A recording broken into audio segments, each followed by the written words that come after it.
आज हम लोग S9 पेपर सॉल्व करने जा रहे हैं। इसका आपको जो पेपर है डाउनलोड करना है। हमारे YouTube चैनल के नीचे इसकी लिंक दी गई है टेलीग्राम की, वहाँ से आप इसको प्राप्त कर सकते हैं। ठीक है ना। S9 पे हम लोग चल रहे हैं। तो आज का पहला क्वेश्चन है, लिख रहा है एक कंपनी अपने ग्राहकों को 25% का एक बट्टा देकर भी 25% लाभ अर्जित करती है। यदि एक टीवी के सेट का क्रय मूल्य 1440 रुपये हो तो इसका अंकित मूल्य क्या होगा। हमको निकालना अंकित मूल्य। अब देखें,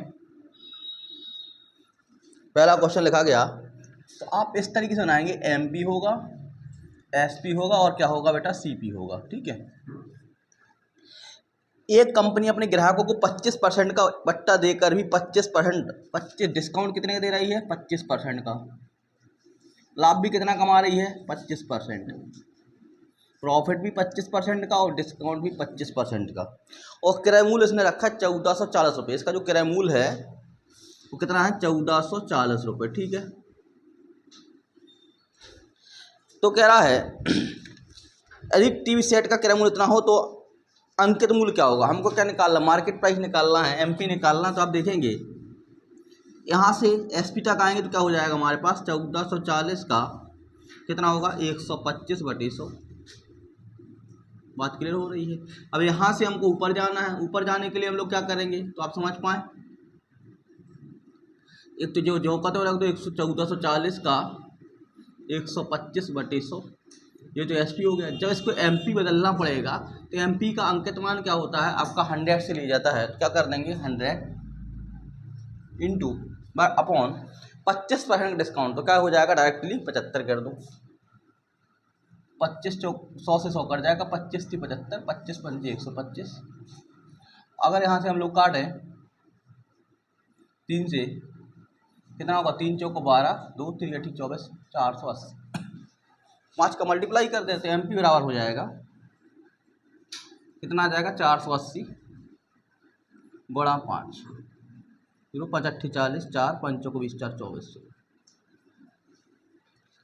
कितना आ जाएगा, 2400। ऑप्शन C वाला इसका क्या हो जाएगा, सही हो जाएगा। बात क्लियर हो पा रही है। देखो यहाँ से 1440 था, 25% लाभ हुआ, कितना 125/100। MP का अनुपातिक मान कितना होता है, 100 होता है। और SP का अनुपातिक मान होता है प्लस माइनस प्रॉफिट या लॉस। इस संदर्भ में देखें, इस संदर्भ में तो माइनस क्या होता है, डिस्काउंट होता है। तो MP 1440 इंटू 125/100, ये तो SP था, इसको हमको बनाना था MP में, तो क्या हो जाएगा, 100/25 हो जाएगा ना। 25 घटा दी, 100 कितना हो जाएगा, 75। क्लियर हो पा रही बात। अगला सवाल दिया गया है दूसरा नंबर,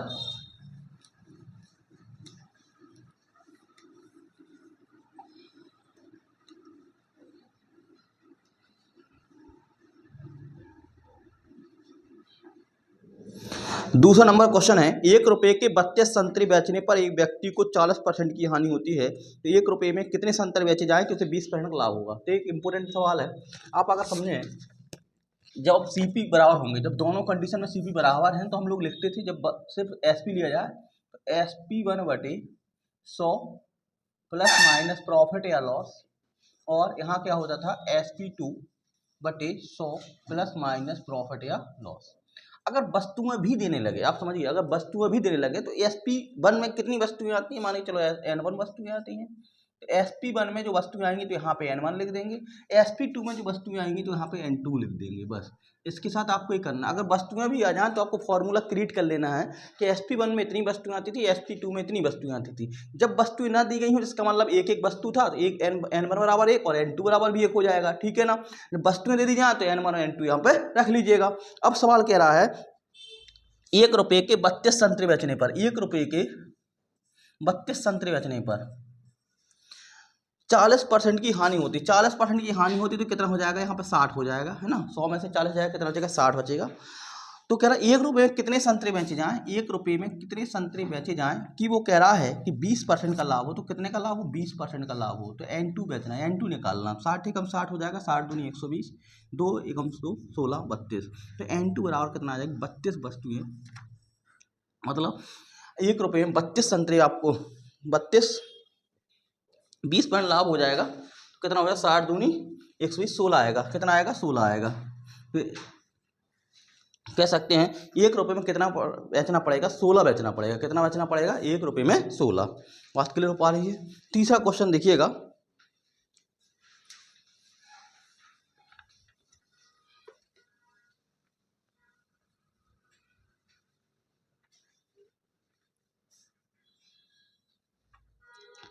तीन छात्रों की चालों का अनुपात कितना है?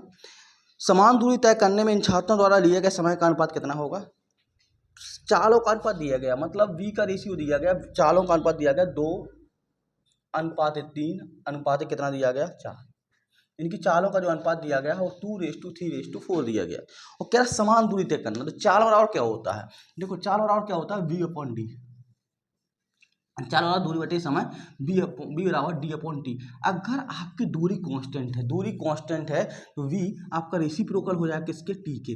v रेसिप्रोकल हो जाएगा किसके? t के। v व्युत्क्रमानुपाती हो जाएगा किसके? t के। तो आप अगर यहाँ पर समझें तो t का आपका संबंध आएगा, तो t के संबंध में अगर हम यहाँ पर संबंध देखें तो एक दूसरे का व्युत्क्रमानुपाती है, तो जो आपका t आएगा वो कितना आएगा? t का रेशियो आएगा 1/v1 अनुपात 1/v2 अनुपात कितना हो जाएगा? 1/v3। यहाँ पर कितना आएगा? 1/2 1/3 1/4। यहाँ पे एलसीएम लिया जाए कितना हो जाएगा आपका? 12 2 6 12 3 चौक 12 और 4 3 12। तो एलसीएम इसका आएगा 12। तो हम लोग कह सकते हैं इसका जो टाइम का अनुपात होगा वो 6:3:4।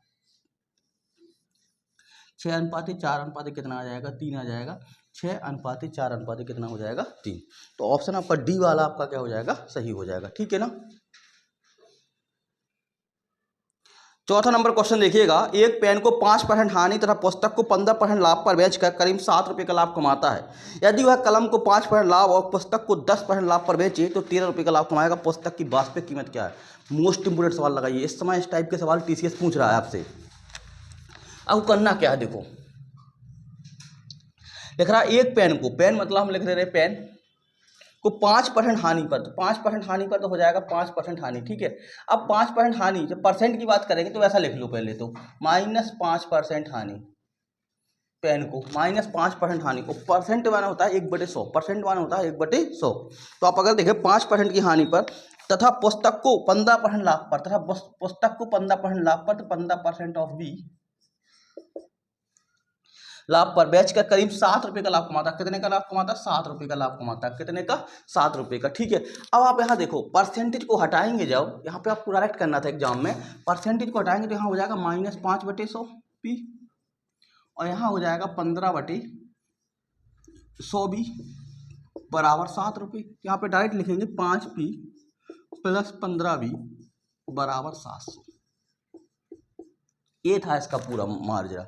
तो आपको डायरेक्टली इस इक्वेशन पहुंचा। जैसे दूसरा वाला इक्वेशन बनाए हम लोग, यदि वह कलम को 5% लाभ पर, यदि कलम को 5% लाभ पर, 5% लाभ पर कलम को, और आगे लिख रहा है और पुस्तक को 10% लाभ पर बेचे, और पुस्तक को 10% लाभ पर बेचे, और पुस्तक को 10% लाभ पर बेचे तो 13 रुपये का लाभ होता। तो यहाँ पे 100 आएगा, तो यहाँ पे कितना करो? 1300 कर दो। यहाँ पे क्या कर दो? 1300 कर दो। दोनों को सॉल्व कर लो, 5p से 5p कट जाएगा, दोनों को जोड़ेंगे तो हो जाएगा 25b बराबर 13×7 2000 हो जाएगा।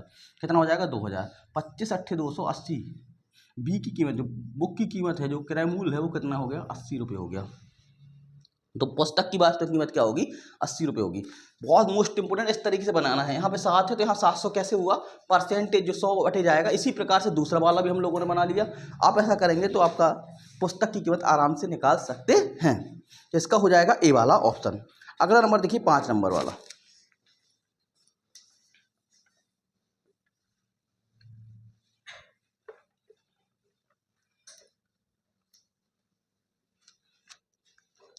पांच नंबर लिखा गया सवाल, अपनी सामान्य चाल की 3/4 चाल से चलने पर राम अपने कार्यालय आम समय से 20 मिनट देरी से पहुंचता, तो उसके कार्यालय जाने का आमतौर पर समय क्या है? चाल बराबर होता है दूरी बटे समय। इस बात को आप समझें, चाल बराबर होता है क्या बेटा? दूरी बटे समय। चाल बराबर होता है दूरी बटे समय। ठीक है। चाल बराबर दूरी बटे समय। अपनी सामान्य चाल की 3/4 चाल से चलने पर, अब सामान्य चाल 3/4 कह रहा है, चाल क्या कह रहा है? उसकी 3/4, चाल को क्या कर रहा है? 3/4 कह रहा है। तो इसका मतलब इसकी प्रारंभिक जो चाल रहेगी, हम यहाँ पे लिख रहे हैं कि इसकी जो चालों का जो अनुपात रहेगा, शुरुआत में 4 रहेगा, फिर बाद में कितना कर देना है, 3 कर देना है। 4 से कितना कर रहा है, 3 कर दे रहा है। तो शुरू प्रारंभिक चाल उसकी जो वास्तविक चाल थी वो कितनी थी, 4 थी, बाद में कितनी हो गई, 3 हो गई, ठीक है ना। पहले 4 थी, अब कितनी हो गई, 3 हो गई। अब कह रहा अपनी सामान्य चाल की 3/4 चाल से चलने पर राम अपने कार्यालय आम समय से 20 मिनट देरी से पहुंचता है।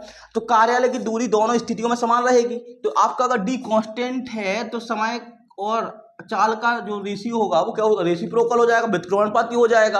अगर व्युत्क्रमानुपाती हो गया तो टाइम का रेशियो कितना हो जाएगा, यहाँ हो जाएगा 3:4, 3:4। अगर वो 4:3 से जाता तो उसको लगने वाला समय होगा 3:4 का, ठीक है। अब वो कह रहा है अब उसको लेट होने लगा, पहले लगता था 3 समय, अब लगने लगा कितना समय, 4 समय लग रहा है। अब कितने का अंतर आ गया, 20 मिनट का अंतर आ गया, 20 मिनट का अंतर आ रहा है। और रेशियो में कितने का अंतर आ रहा, 1 का आ रहा, रेशियो में 1 का अंतर और समय में कितने का अंतर, 20 मिनट का अंतर आ रहा है। तो अब आप समझे 3 का 1 का मतलब 20, तो प्रारंभिक समय पूछ रहा है उसका औपचारिक समय कितना था, तो 3 गुणा कितना हो जाएगा, 60 मिनट हो जाएगा। कितना हो जाएगा, 1 का मतलब 20, तो 3 का मतलब कितना हो जाएगा, 60 मिनट। और 60 मिनट यहाँ पे लिखा गया है, लिख रहा है उसके कार्यालय जाने में आमतौर से लगने वाला समय कितना हो जाएगा, 60 मिनट हो जाएगा। बात क्लियर हो पा रही, तो रेशियो से हम लोगों ने सवाल को लगा लिया। 5वें का हो जाएगा बी वाला ऑप्शन। अगला सवाल देखते हैं,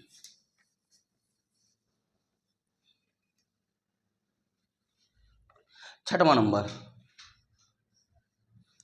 छठवां वाला कह रहा है एक ट्रक 1 मिनट में 550 मीटर की दूरी तय करता है, जबकि एक बस 33 किलोमीटर की दूरी 45 मिनट तय करते हैं। उनकी गति का अनुपात आइए। फिर वही सवाल है, उसी टाइप का है। चाल रहा होता दूरी बटे समय, है ना, ये छोटे छोटे सवाल है। चाल रहा होता दूरी बटे समय। एक ट्रक 1 मिनट में 550 मीटर की दूरी, ट्रक की चाल क्या होगी, ट्रक की चाल क्या होगी, देखो बी ट्रक की चाल निकालते हैं हम लोग, और हमको निकालना बी ट्रक और बी बस। बी यहाँ वेलोसिटी से लिया गया है, बी बस, ठीक है। चाल रहा क्या होता है, दूरी बटे समय। चाल रहा क्या होता है, दूरी बटे समय। वो कितनी दूरी चल रहा है, ट्रक 550 मीटर चल रहा है, 550 मीटर चल रहा है, बटे कितने मिनट में चल रहा है, 1 मिनट में चल रहा है। अभी तो जो कहते हो लिख दो, जो कुछ लिखा गया है। अनुपात निकालना है, वो कह रहा है 33 किलोमीटर। 33 किलोमीटर को अगर हम लोग बदलें मीटर में, तो 33 किलोमीटर को मीटर बदलेंगे 33,000 हो जाएगा। 1 किलोमीटर में 1,000 मीटर, तो यहाँ हो जाएगा 33,000 मीटर, बटे क्या कह रहा है, 45 मिनट में। कितना मिनट में, 45 मिनट में, तो 45 मिनट लिख ले रहे। अब चेंज मत करना, क्योंकि देखो यहाँ मिनट है, यहाँ से मिनट कट जाएगा, यहाँ मीटर है, यहाँ मीटर से कट जाएगा, क्योंकि रेशियो का कोई भी मात्रक नहीं होता है। तो अगर आप समझे इस बात को, 1 0 से 1 0 कट जाएगी, 11 5 55 हो जाएगा, 11 3 33 हो जाएगा, 11 3 33 300। अब और काट दें तो 15 3 45, 15 दूनी 30 और 5 चौको 20, कितना हो जाएगा, 3:4 हो जाएगा। कितना आ जाएगा, 3:4, 3 यहाँ पहुँच जाएगा, 4 यहाँ हो जाएगा, 3:4 हो जाएगा। आंसर हो जाएगा आपका सी वाला, ठीक है। अगला देखिए 7 नंबर वाला सवाल।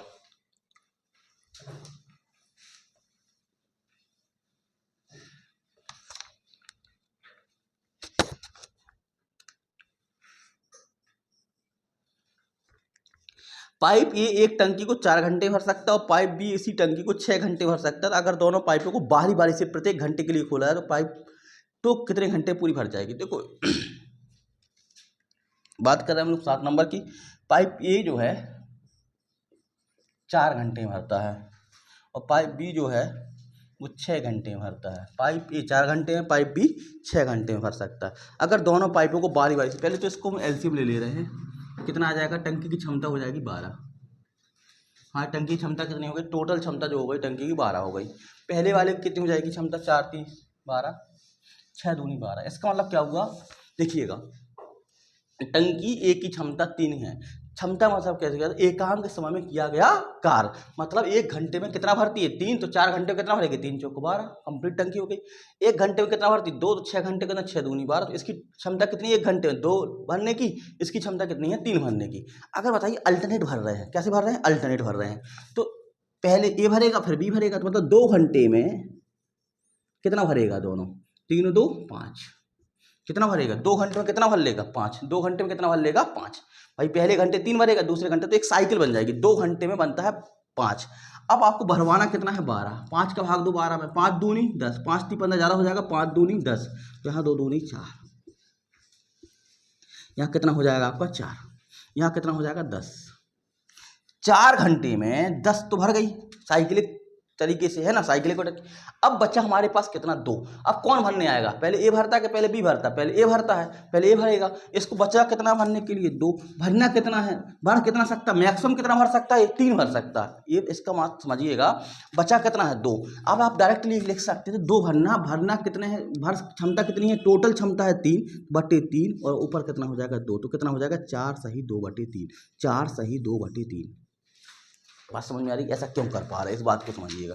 जैसे हम कहें आपको इस बात को कि 3 भरता है कितने घंटे में, 2 भरवाना है, 3 भरता है, 3 भाग भरता है, 3 भाग भरता है कितने में, आपका 1 घंटे में, ठीक है। तो हम कहेंगे 2 भाग भरता कितने में होगा, 3 भाग भरता कितने में, 1 में, तो 2 भाग भरता, 1 भाग भरेगा कितना 1/3 घंटे में, और 2 भाग भरेगा कितने घंटे में, तो आप डायरेक्ट कह सकते हो 2/3 घंटे। यही हमने यहाँ पे किया है, यहाँ पे हमने यही बात किया है कि 2 बचेगा, मैक्सिमम कितना है, मैक्सिमम कितना है 3 है, तो 2 बटे कितना हो जाएगा 3। हमेशा मैक्सिमम वाला पार्ट कहाँ रहता है, नीचे रहता है। तो बचा कितना 2, भरना कितना 3, तो 2 बटे कितना हो जाएगा 3, तो 4 सही 2/3।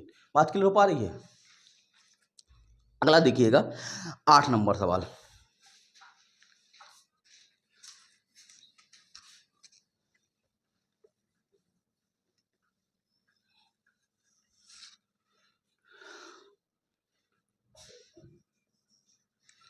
एक घनाभ के आयाम 18 × 12 × 9 सेंटीमीटर, आयाम मतलब भुजाओं की लंबाई कहा जाता है।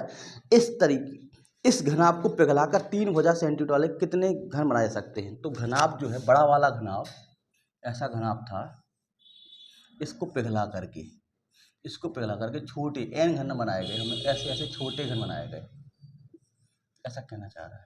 जब भी पिघला करके बनाया जाए तो इसके वॉल्यूम की बात कर रहा होता है, क्या कि इसकी वॉल्यूम की बात। घनाभ का जो वॉल्यूम आएगा वो कितना होएगा, 18 × 12 × 9 बराबर n। घन का इसकी भुजा कितनी है 3, तो पूरा 3 का क्या हो जाएगा, क्यूब हो जाएगा।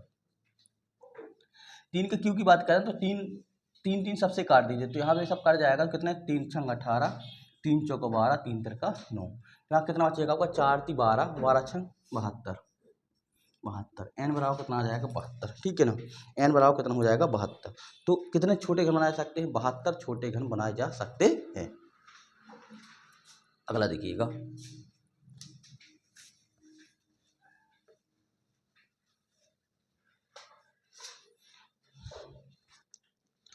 क्वेश्चन नंबर 9 नंबर देखते हैं हम लोग। 9 नंबर लिख रहा है BART एक चक्रीय चतुर्भुज है, विकर्ण BR और AT P पर मिलते हैं, BPA 110, RAT 30 अंश है, तो BTA की माप क्या है। BART एक चक्रीय चतुर्भुज है, एक चक्रीय चतुर्भुज बनाया गया, साइक्लिक क्वाड्रिलेटरल।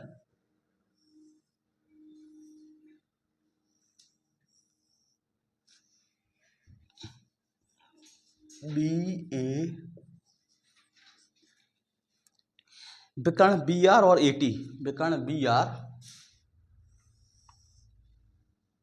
और AT, विकर्ण BR और AT P पर मिलते हैं। कहाँ पर मिलते हैं बेटा, P पर मिलते हैं। यदि BPA 110 है, BPA ये कितना है आपका 110, BPA कितना है 110, RAT 30 है, RAT ये वाला कोण कितना है आपका 30 है, तो BTA की माप कितनी होगी, BTA निकालना है, BTA ये वाला कोण हमको निकालना है। ये बताइएगा, इस वाले त्रिभुज की बात करें हम लोग, इस कांटेदार की, इसका बहस कोण होगा नहीं होगा, अगर 30 है तो ये वाला कोण कितना होगा, ये 30 है तो कितना हो जाएगा 80, तो इन दोनों कोणों का योग इस बहस कोण के क्या होगा, बराबर होगा। 30 और 80 कितना हो जाएगा 110 हो जाएगा। अब बताइए एक ही चाप पर बने कोण, एक ही वृत्तखंड में बने कोण, देखो एक ही चाप से ए वाला कोण और ए वाले कोण आपस में कैसे होंगे, आपके बराबर होंगे। तो ये 80 है तो ये भी कितना हो जाएगा 80 हो जाएगा, कितना हो जाएगा 80 हो जाएगा। इसका ऑप्शन क्या हो जाएगा आपका, ए वाला सही हो जाएगा। क्या हो जाएगा, ए वाला सही हो जाएगा, ठीक है। 10 नंबर देखते हैं।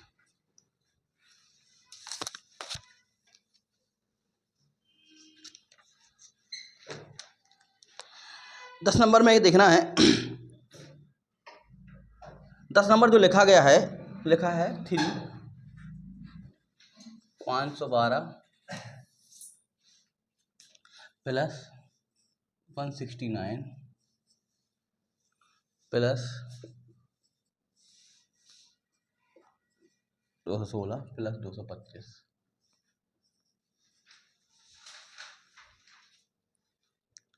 का मान क्या होगा ये निकालना है। तो आप अगर समझें इसको तो इसका कितना हो जाएगा 8। 8 का क्यूब कितना है 512 होता है। 8 का क्यूब कितना होता है 512 होता है। इसका कितना हो जाएगा 13 स्क्वायर चाहिए इसमें। इसमें क्यूब चाहिए 6 हो जाएगा। इसमें हो जाएगा 15। तो देखो इन दोनों की आपको क्या चाहिए था क्यूब चाहिए था, घनमूल निकालना था, क्यूब रूट चाहिए था। इन दोनों का आपको क्या निकालना था स्क्वायर रूट चाहिए था।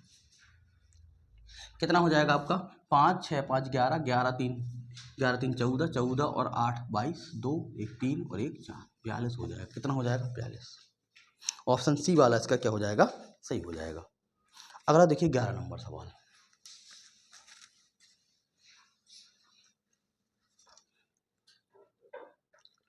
11 नंबर सवाल में क्या लिखा गया है 4x upon x square minus 4x plus 4 बराबर 1/4। पूछा गया है x square plus 16/x square की वैल्यू क्या होगी। ऐसे सवाल में क्या करिएगा अंश और हर में x का भाग दे दीजिएगा, है ना, या तो मल्टीप्लाई कर दीजिएगा, या आप क्या करेंगे अंश और हर में x का भाग दीजिएगा। तो ऊपर भाग देंगे तो बचेगा 4, यहाँ भाग देंगे तो बचेगा x माइनस 4 प्लस बचेगा 4/x। x का भाग बराबर 1/4। गुणा भाग करेंगे क्रॉस मल्टीप्लाई करेंगे तो ऊपर पहुँचेगा x माइनस 4 प्लस 4/x बराबर कितना होगा 4 चौको 16। यहाँ x प्लस 4/x बराबर कितना हो जाएगा 16 4 20 हो जाएगा। कितना हो जाएगा 20 हो जाएगा। दोनों पक्षों का वर्ग कर दो, यहाँ बचेगा x square plus 16/x square plus 2 into x a 2ab 4 into बराबर 4 से। अगर तो x square plus 16/x square बराबर कितना 4 दूनी 8 जाएगा घट जाएगा तो 392 आ जाएगा। कितना आ जाएगा 392। ठीक है ना। तो इसका ऑप्शन हो जाएगा कौन सा आपका ए वाला सही हो जाएगा। 11 वाले कितना हो जाएगा हमने क्या किया दो ऊपर और नीचे अंश और हर डेनोमिनेटर और नोमिनेटर में क्या कर दिया एक्स का भाग कर दिया। बिल्कुल लिख सकते हैं आपस में गुणा करके भी हम लोग कॉल सॉल्व कर सकते हैं ना, लेकिन ये बेस्ट तरीका होता है कि ऊपर नीचे आप भाग दीजिए, आपको समझ में आ जाएगा कि इस रूप में बन गया सवाल आपका। अगला सवाल देखिएगा 12 नंबर।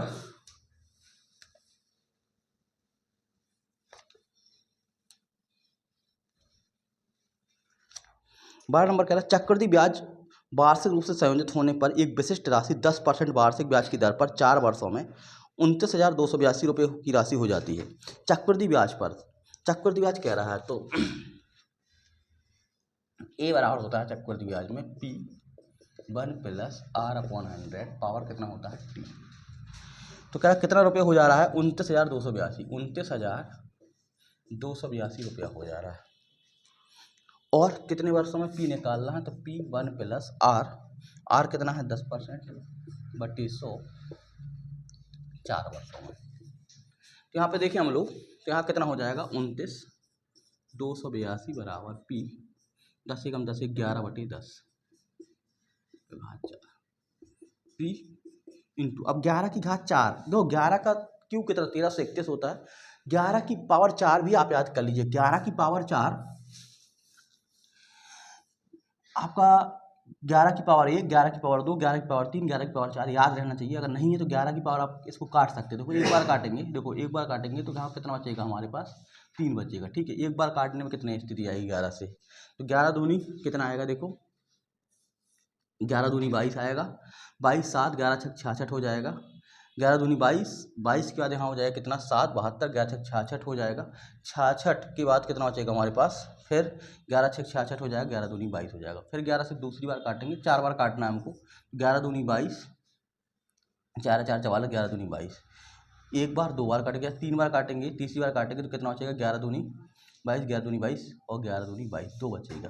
फाइनली अगर काट दिया जाए तो यहाँ बचेगा कितना यहाँ बचेगा आपका 2 बराबर P बटे 11 तो सब कट गया है आपका 10 बचा है तो 10 का 4 बार करेंगे कितना आ जाएगा 1 2 3 4 4 जीरो हो जाएगा। तो P बराबर हो जाएगा 2 और 4 जीरो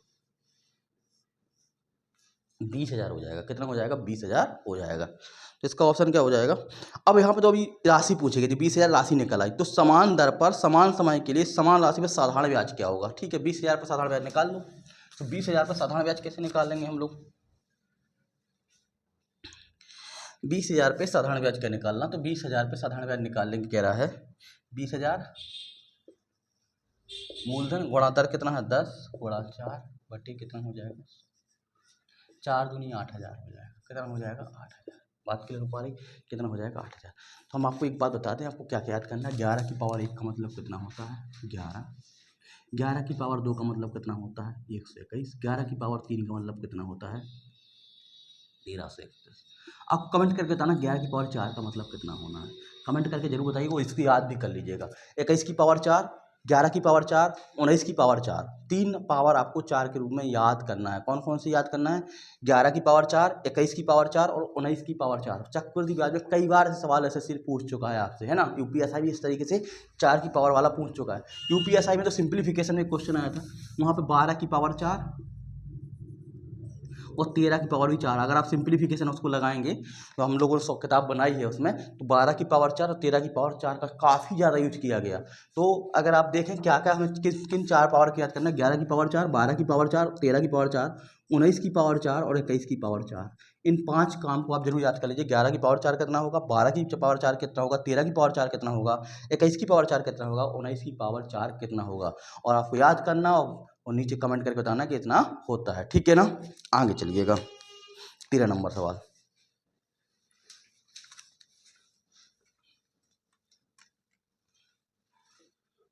तेरह नंबर में लिखा गया है cos थीटा बराबर के स्क्वायर माइनस 1 अपॉन के स्क्वायर।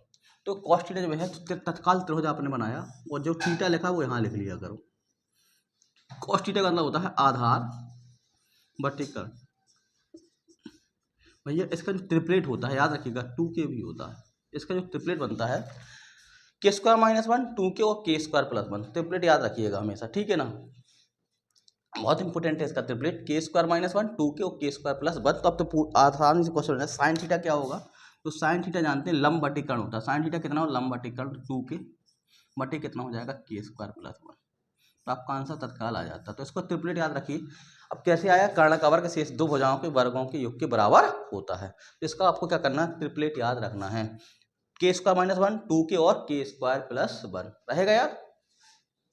अगला क्वेश्चन देखिएगा 14 नंबर, वो भी ट्रिपलेट के आधार पर है।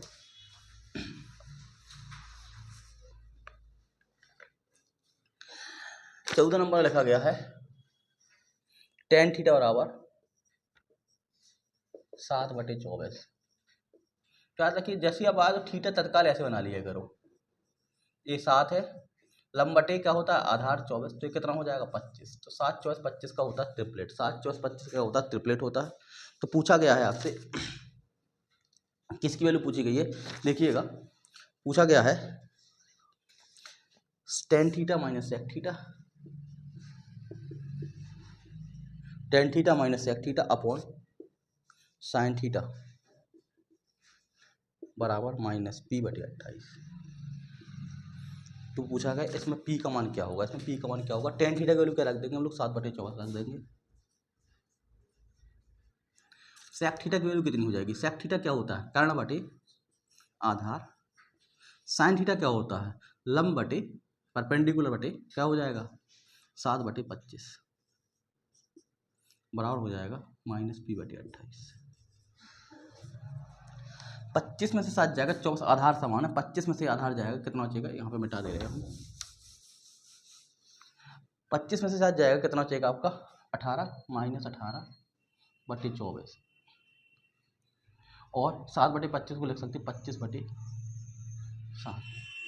बराबर हो जाएगा माइनस p/28। माइनस से माइनस डिलीट हो जाएगा, 7 चौको 28 हो जाएगा, 4 एकम 4, 4 छंग 24 हो जाएगा, 6 एकम 6, 6 18 हो जाएगा। तो p बराबर हो जाएगा 75, p बराबर कितना हो जाएगा 75। ऑप्शन बी क्या हो जाएगा आपका सही हो जाएगा। अगला नंबर देखिए 15 नंबर,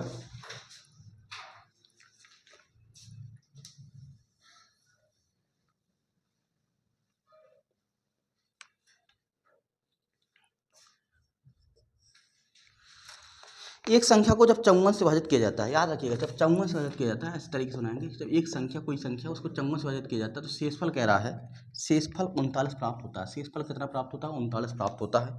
योगफल, शेषफल क्या होगा जब संख्या को 9 से विभाजित किया जाता है? वही संख्या को, इसी संख्या को जब किससे विभाजित करना? 9 से। आपको करना क्या है? 9 का भाग अगर इसमें जा रहा है, 9 का भाग अगर इसमें जा रहा है तो आपको सीधा साधा इसको यहाँ ले लेना, बस। संख्या तो जा ही रहा, 54 का जब भाग इसमें जा रहा है तो 9 का भाग तो इसमें जाएगा ही। कितना शेष बच रहा है? 39। तो जो शेष बच रहा है, अगर 9 54 का कोई आपका फैक्टर है तो आपको क्या करना है? 9 का भाग इसमें, 9 चौको 36, सवाल खत्म। कितना बचेगा आपका? 3। कितना बचेगा आपका? 3 बचेगा। तो आंसर आपका क्या हो जाएगा? 3। अगर 9 का भाग नहीं जाता, दिमाग में चल रहा हो, 9 का भाग नहीं जाता तो वहाँ होगा आंकड़े अपर्याप्त है। क्या होगा आंसर वहाँ पे? आंकड़े अपर्याप्त है। वहाँ पे 3 भी रहेगा तो कोई दिक्कत नहीं। अगर हम यहाँ पे रख देते 10, 10 का भाग देने पर कितना आएगा? तो कई लोग यहाँ 9 लगा देंगे, 10 3 30, 9 लगा देंगे, गलत हो जाएगा आंसर। वहाँ लिखना पड़ेगा आंकड़े अपर्याप्त है। जब तक इसका भाग इसमें जाता रहेगा, जब तक इसका हम लोग किससे लेते रहेंगे? रिमाइंडर से काम चलाते रहेंगे। ठीक है, इंपॉर्टेंट बात थी, क्योंकि सीसेट वगैरह में क्वेश्चन इसी तरीके से पूछे जाएगा, वो भाग नहीं जाएगा। ऑप्शन में आपका एक 3 दे देगा, एक ऑप्शन और दे देगा, तो आपको लगेगा 3 आंसर सही हो रहा, तो ऐसा नहीं हो पाएगा। ठीक है ना। अगला सवाल देखिएगा 16 नंबर में।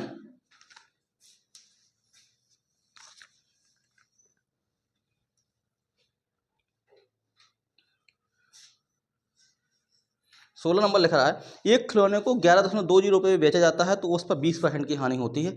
10% लाभ अर्जित करने के लिए उसे कितने में बेचना चाहिए? ठीक है भाई, 111.20 रुपये बेचा जाता है तो हानि 20% की, मतलब ये 80% के बराबर होगा। किसके बराबर होगा? 80% के बराबर होगा। आगे लिख रहा है सॉरी, तो उस पर 20% की हानि होती है। 10% का लाभ कमाने के लिए SP2 10% का लाभ कमाएंगे, कितना हो जाएगा? 110% हो जाएगा। बस परसेंट से परसेंट काट दीजिएगा यहाँ पे। अगर देखें 1 0 से 1 0 कट जाएगा। और कितना चाहिएगा? ऊपर भाग देंगे तो यहाँ हो जाएगा 8 1 8 3 8 4 32 1.4 हो जाएगा। ठीक है, SP2 बराबर होगा 1.4 गुणा हो जाएगा। तो 14 कम 14, 14 कम 14 15, 15.4, 15.4 इसका ऑप्शन डी वाला सही हो जाएगा। 17 नंबर इंपोर्टेंट है, ये कई बार आया CGL में, Tier 1 वगैरह में। लिखा गया है, एक त्रिभुज के 3 शीर्ष लंब जिस बिंदु पर मिलते हैं उसे क्या कहा जाता है? 3 शीर्ष लंब कहाँ मिलते हैं? देखो 3 शीर्ष लंब क्या कहलाते हैं? देखिए यहाँ पे अगर समझ आ जाए तो विषमबाहु त्रिभुज लिया, स्केल एंड ट्रायंगल लिया करो। अगर शीर्ष लंब, शीर्ष से सामने वाली भुजा पर लंब है, शीर्ष से सामने वाली भुजा पर मिलते हैं, इस तरीके शीर्ष से सामने वाली भुजा पर लंब है और शीर्ष से सामने वाली भुजा पर लंब है, ये लंब है आपके, तो यहाँ जो केंद्र बनेगा उसको क्या कहते हैं? पूछा गया। तो शीर्ष लंब से अगर मिलते हैं तो क्या कहला जाता है? ऑप्शन दिए गए हैं, परिकेंद्र, केंद्रक, अंतःकेंद्र और लंब केंद्र। क्या होगा? लंब केंद्र होगा। शीर्ष लंब से, याद रखिएगा, शीर्ष लंब से क्या बनता है? लंब केंद्र बनता है। शीर्ष लंब से एल्टीट्यूड से, ऊंचाई से, एल्टीट्यूड या ऊंचाई ही कहते हैं इसको, क्या बनता है आपका? लंब केंद्र बनता है, ऑर्थो सेंटर बनता है। दूसरा काम, ये तो आंसर हो गया आपका लंब केंद्र। अगर वो कहता भुजा को बाइसेक्ट कर देगा, यहाँ 90 तो बनेगा, यहाँ भी 90 बना था, लेकिन अंतर क्या है? ये वाले पार्ट जरूरी नहीं है शीर्ष से निकले। जब वो आपका भुजा को 2 भागों में बांटे, क्या बात है? भुजा को 2 भागों में बांटे, इस तरीके से जो बनेगा, यहाँ से जो इस तरीके से बनेगा, जरूरी नहीं है वो यहीं से निकले, कहीं से निकल सकता है। 2 भुजाओं को आपस में बांट दे, आपस में ये बराबर होंगे, तो इसको कहते हैं हम लोग परिकेंद्र। क्या कहते हैं इसको? परिकेंद्र कहते हैं।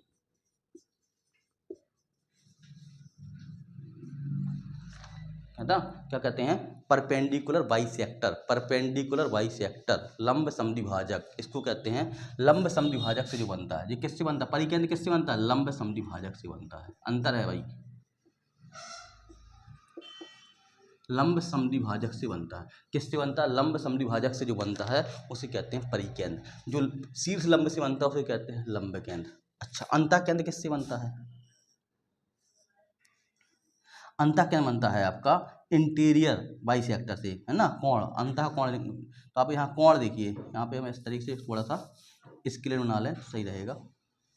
ये शीर्ष से तो निकलेगा, लेकिन ए वाले कोण इस वाले कोण के बराबर होगा। इस शीर्ष से निकलेगा, ए वाला कोण इस वाले कोण से बराबर होगा और ए वाला कोण इस वाले कोण से बराबर होगा। तो यहाँ जो बनेगा उसे बनता है अंतःकेंद्र। अंतःकेंद्र भैया कब बनेगा? एंगल बाइसेक्टर से। परिकेंद्र बनता है लंब समद्विभाजक मतलब परपेंडिकुलर बाइसेक्टर से, और जबकि अंतःकेंद्र बनता है एंगल बाइसेक्टर से। किससे? एंगल बाइसेक्टर से। एंगल बाइसेक्टर से, कोण समद्विभाजक से। इसको कहते हैं कोण समद्विभाजक से जो बनता है उसे कहते हैं अंतःकेंद्र। इस तरीके समझिएगा। एक और बनता है केंद्रक। केंद्रक किससे बनता है? मध्यकाओं के कटान बिंदु से। ऊपर जाएगा, बराबर बराबर भाग काटेगा, 90 अंश नहीं होगा, यहाँ पे आएगा। तो आप समझ पा रहे हैं ये मध्यकाएं होंगी। मध्यका क्या होगी? शुरू ऊपर से जाएगी, यहाँ पे जाएगी, दो भागों में बांट देगी। अंतर देखियो सब में, ये 90 होगा, बराबर बराबर नहीं होगा। ये 90 होगा लेकिन बराबर बराबर होगा, लेकिन शीर्ष से नहीं गुजरेगा। ये शीर्ष से गुजरेगा, सामने जाएगा, बराबर बराबर होगा। तो ये क्या रहता है आपका? क्या? मध्यका। मध्यका कटान बिंदु बनता है केंद्रक, सेंट्रॉइड बनता है। किसके केंद्रक से? मध्यकाओं के कटान बिंदु से बनता है। तो आपको समझ में आ गई होगी पूरी कहानी।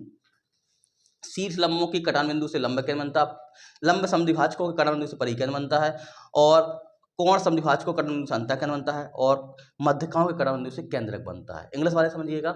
शीर्ष लंब मतलब कहलाता है आपका एल्टीट्यूड या ऊंचाई, हाइट। हाइट के जो इंटरसेक्शन पॉइंट होता है हाइट का, उसे ऑर्थो सेंटर कहते हैं। आपका जो लंब समद्विभाजक कहते हैं आपका परपेंडिकुलर बाइसेक्टर। परपेंडिकुलर बाइसेक्टर से जो बनता है वो सर्कम सेंटर कहलाता है। एंगल बाइसेक्टर से इन सेंटर बनता है, और मीडियन से आपका सेंट्रोइड बनता है। ठीक है, अगला नंबर देखिए 18 से 20 तक।